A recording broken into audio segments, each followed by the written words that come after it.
Hey, so thanks everybody for joining us this week on the FMR. As usual, this is all made possible for us by our Director of Marketing, Vanessa Fry. And I am your host today, Jason Brand. Anthony's not going to be with us today. We are, he had a little bit of a issue with a client, but good news. On the flip side, we may be having some warehousing space available on the East Coast near New Jersey if everything goes as planned today. So keep your fingers crossed and reach out if you need some space. But before we dive into it today, I'd love to follow the Anthony tradition of giving a moment to respect the struggles of Ukraine and that they continue to endure also. So just a moment of silence. Awesome. Thank you. All right, let's dive right into it. So Trans-Pacific, China to US West Coast lane. So if we look strictly at ocean rate averages over time, we have seen this lane change just dramatically over the course of the year. So just to get you up to speed on the trend, we've been watching earlier this month. I mentioned this rate had seemed to kind of find a glass floor in price, and that was at roughly $6,500. And it actually did stay quite stable at or near that point for at least a couple of months. But just doing our last freight market roundup 2 weeks ago, we saw the beginnings of what looks like that floor collapsing, and the rates dropped down to 5,800, first time breaking 6,000 in a very long time. But if we fast forward to today, our averages have actually seen that decrease accelerate. So it's good news if you're shipping the lane, but it is kind of signs of a lot of things going on. So it's kind of one of those in-betweeners. But right now, the rate is sitting more than $1,000 cheaper. It's at 4,700. That's what we're seeing our averages at right now. So kind of like I mentioned, there's a lot of factors in this lane. And, China recently, they've been experiencing a whole host of new issues, but probably the largest themes affecting this current drop is just a general reduction in demand and also global inflation.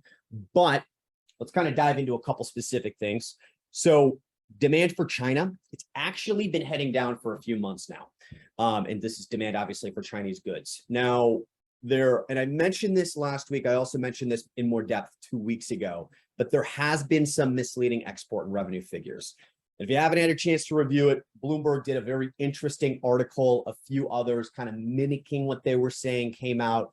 But even up to this week, I'm still seeing articles that are taking the export and revenue figures and kind of building a different kind of idea of what's going on. So just for recent, in the next month, you should just be very wary of the export and revenue figures you're seeing out of China, the month-over-month growth, the year-over-year comparisons, just because there's a lot of factors fluffing that up at the moment that are unique, and they really aren't contributing to real GDP growth at the moment. So keep that in mind, but also stay tuned. Now, let's dive a little bit deeper into what's going on in China. They are struggling in general right now, unfortunately, and Reuters actually did an interesting report. It's a very broad report. But they did do a decent job breaking down some of the issues, some of the major issues they're dealing with. So right now we've got a situation with a monetary situation. So you've got the Chinese yen, and it has got a degrading value at the moment. They're also dealing with some crippling heat waves.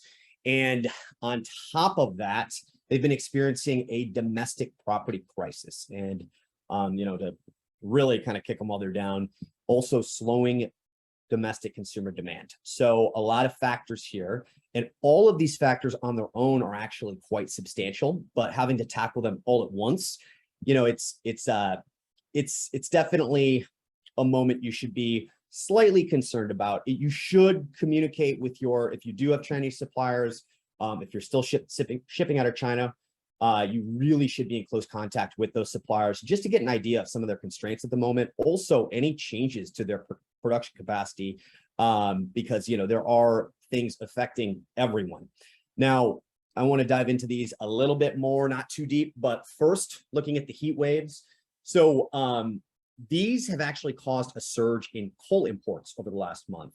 And it is kind of a needed Band-Aid, but it's definitely not a long-term solution. It goes against kind of their green plans, which were sort of suspended last year, but they were, shaky on track for a little bit. Hang on one second. But then also we have this property crisis. So the property crisis, in my eyes, is one of the most concerning things. The better way of calling this is not really a property crisis, but it is a mortgage boycott. And it's really just a massive amount of consumer level borrowers all simultaneously refusing to pay the mortgages on the properties that they purchased. Now, they're doing this specifically, or at least more specifically, on properties that were purchased and have not been completed on schedule. This is actually a really fascinating issue because just the past 5 years, they had a couple major things happen in this realm, if you remember, and we were almost, expecting their currency to completely drop out because of it, but they didn't.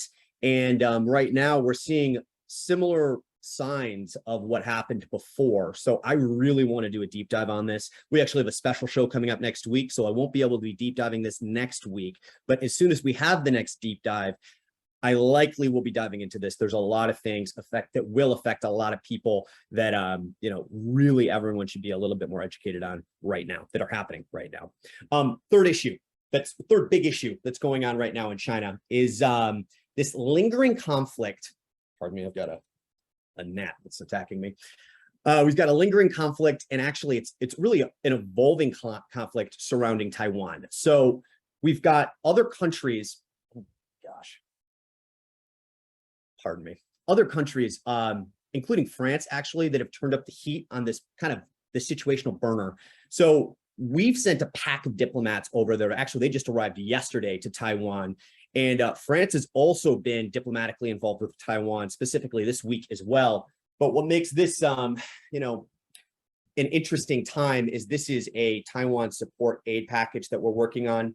And it does kind of have some, choice words against China included in it. Also, this group that we sent is actually the largest we've sent in recent history to Taiwan. And it's a bipartisan group. It is showing kind of a little bit of a unique U.S. solidarity on certain issues. So it is something that has everyone a little bit more on edge, particularly in that realm. So now if we switch over to some events on the U.S. West Coast, news of the ILW longshoremen labor contracts, unfortunately, don't have any positives at the moment. Now, this is, pardon me, one quick second.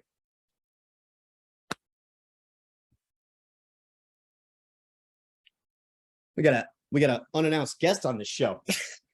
Anyway, but the ILW labor contracts, what is happening right now, unfortunately, is it's just not fantastic. We don't have really a lot of updates because that's just the nature of these negotiations, but we do have some sources that have been speaking up to some news, some of the news organizations that have kind of said their opinions on what's going on, and knowing some of the members involved. Also, the Wall Street Journal just 4 days ago actually just did a whole kind of expose on the new union leader, and unfortunately it's not looking fantastic at the moment. So if you remember, the contract was supposed to be signed back on June 30th, and that was actually postponed to September 1st. They basically, both sides did not sign an extension. They agreed they didn't need to. They didn't see any speed bumps, and they were confident they'd have an agreement signed by September 1st. Obviously, it's past September 1st, but the issue seems to be that the negotiations are sort of breaking down at the moment. So also, some of these sources close to the matter have started to say, hey, the idea of a slowdown, like the 2015 contract signing, could be a realistic thing. Keep it in mind and be sort of aware. So keep that in mind. This is, at least at its core, a West Coast problem for the time being. But the problem with these negotiations is they tend to kind of create a trend, which will shift to all the separate unions and all the different ports over time. So keep your eyes on that. We'll keep our eyes on that. We'll keep you updated as well.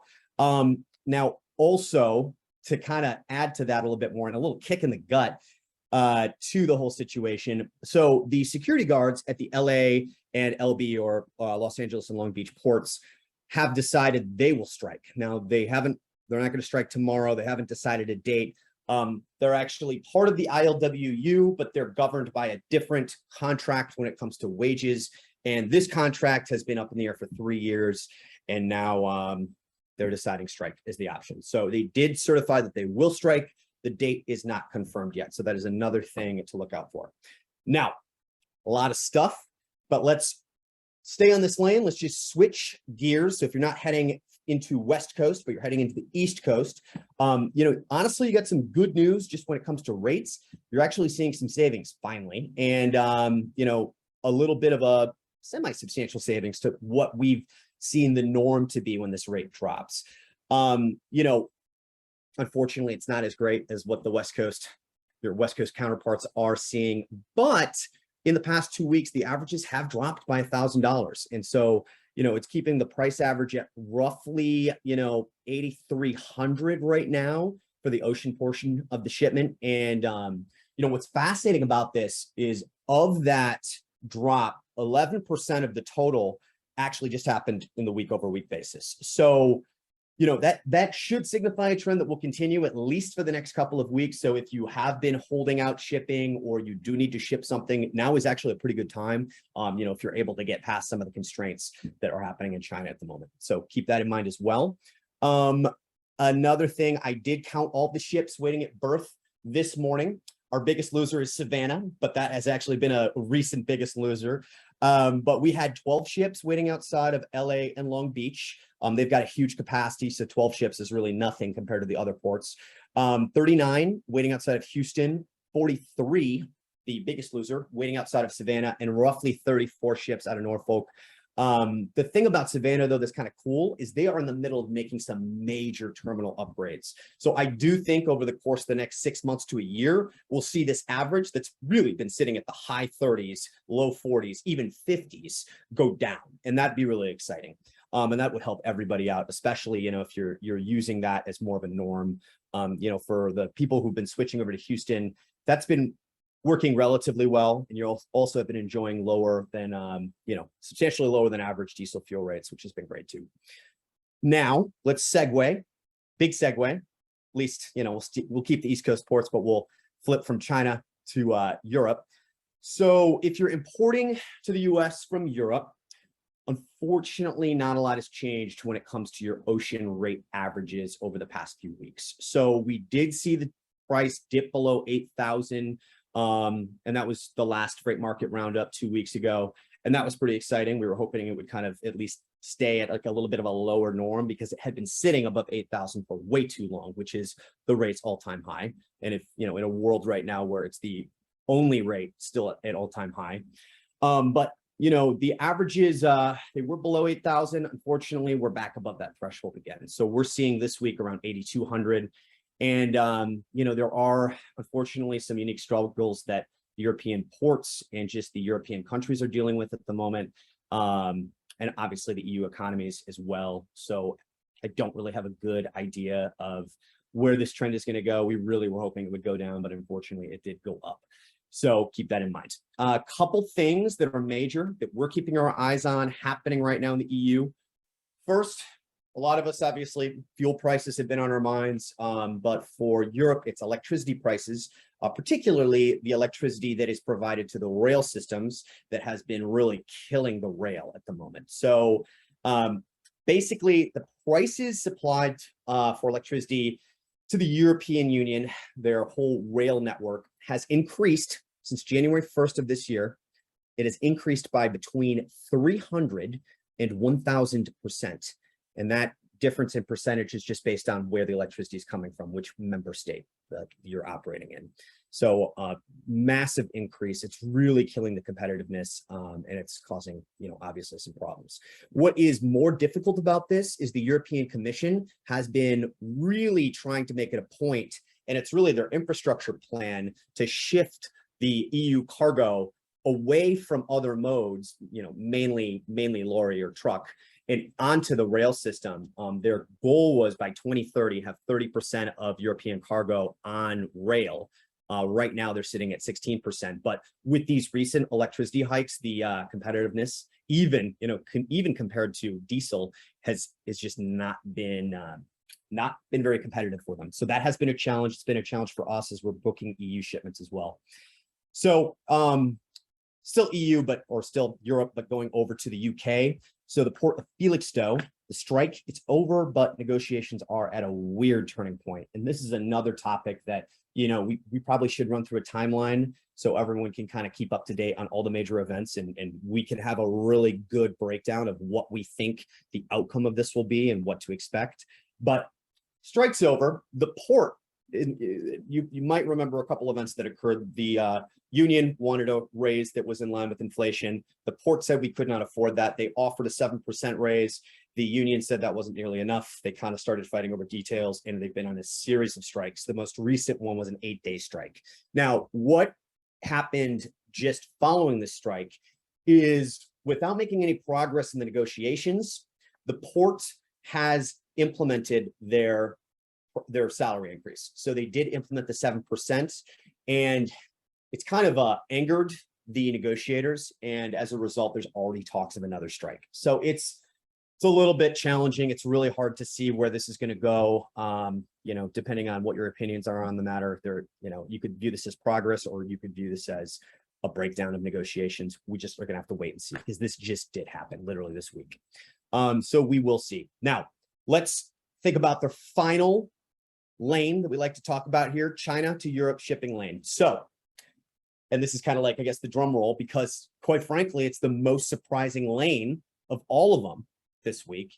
And that's because, for the longest time, shipping between China and Europe was actually the best price stability. Specifically this year, we obviously saw that lane hit some ridiculously high points for a while, but this year it's been extremely reliable. You could pretty much count on the prices you were going to be paying. Now, excuse me.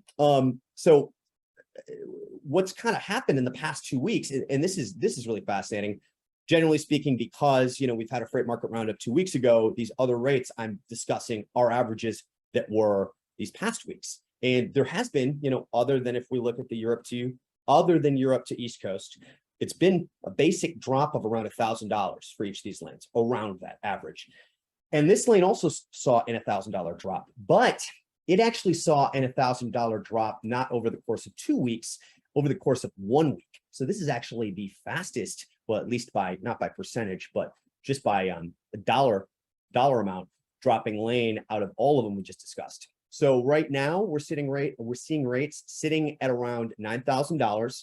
And, again, unfortunately, I'd love to say, everything in the market was hunky-dory and the rates were just dropping, but these are caused by greater factors that I'm sure all of you have felt as well. So,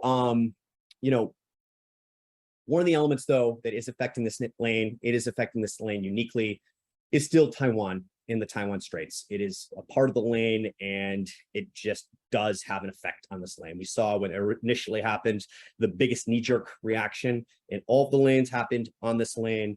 And, obviously the situation is heating up a little bit now, but it's obviously gone the other direction. So another portion that is, to drill into specifics that is affecting this lane is, again, mainland China issues. So China is just not producing as much at the moment as they should be. And this is a few factors, a few of which we lightly touched. But, if you go back to those heat waves are causing rolling blackouts, and that's contributed to plant shutdowns.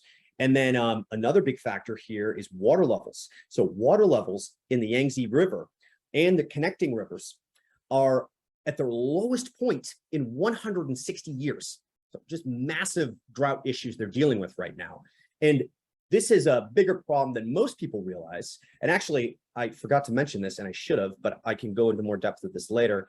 The Netherlands has been seeing the same thing, but I'll get into this. So the barge system that's used in China really uses the Yangtze, which is kind of a super cargo highway, and all of these massive barges to very cost effectively shuttle goods from intra-China to these ocean terminals. And with the water levels so low at the moment, they can't have the same number of barges. They also can't access all of the loading points.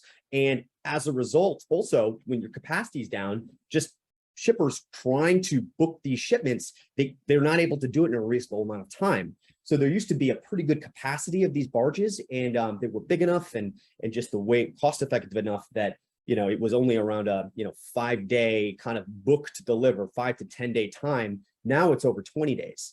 So it's another thing to consider. It's a logjam upstream, quite literally. And yeah, so keep that in mind as well. This is happening right now. But beyond barges, beyond there being less able to operate, less places they're able to load, also places they're not even able to get to, just regions in general. Now you have to utilize a different mode. Beyond that, the water levels decreasing is also causing a greater power issue inside of China because a lot of their energy comes from hydroelectric. So as a result, and I mentioned this actually earlier, August, they had a huge surge of coal imports, but we're likely going to expect that to continue until there can be a little bit of resolution here. So keep that in mind. A lot of things to keep in mind this week. Anyway, let's move on to air. All right. So let's start out with our Asia air rate trends. This is going to be shipping out of Greater China and coming into the US. So we actually saw a pretty high rate a couple weeks ago, and it was a lot higher than we've been seeing for a while. We were looking at rates as high as $11, and that was $11 obviously a kilo. And now this week we're down more than 50%. So we're down at around $5.25 a kilo. Now this kind of whole roller coaster is partially due to Apple. You have a lot of Apple products that utilize air, and with the launch that just happened yesterday, and some of the dates they said product would be available in store being really aggressive. If you kind of, wind the clock back, a lot of their final ship dates, or at least for, regular rates or reasonable rates, was about 2 weeks ago. So that kind of lines up. But you will see this rate go back up. So if you are trying to ship air, or if you need to ship air and you've been kind of, there's a shipment that could ship now, you really should ship it now. This is probably going to be a low point for a little lull. We'll probably see another spike in it. And I would hate to make a guess beyond that because there's just so many things happening. Now, let's move on to the Europe air shipments coming to the US. So as far as Europe, if you have been air shipping from Europe, you have enjoyed an extremely stable rate for a long time.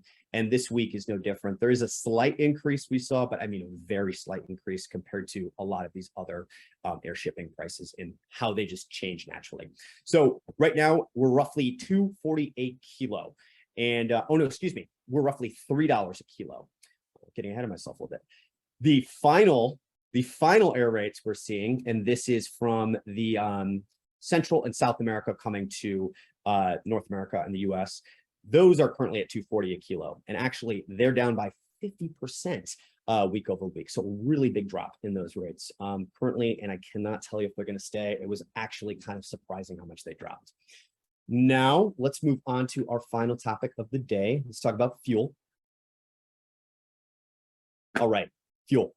So interesting news actually on fuel. So, I mean, good news is gas has really been making some progress on normalizing as far as cost goes. Now, specifically Brent crude, the futures, they touched their lowest since early February.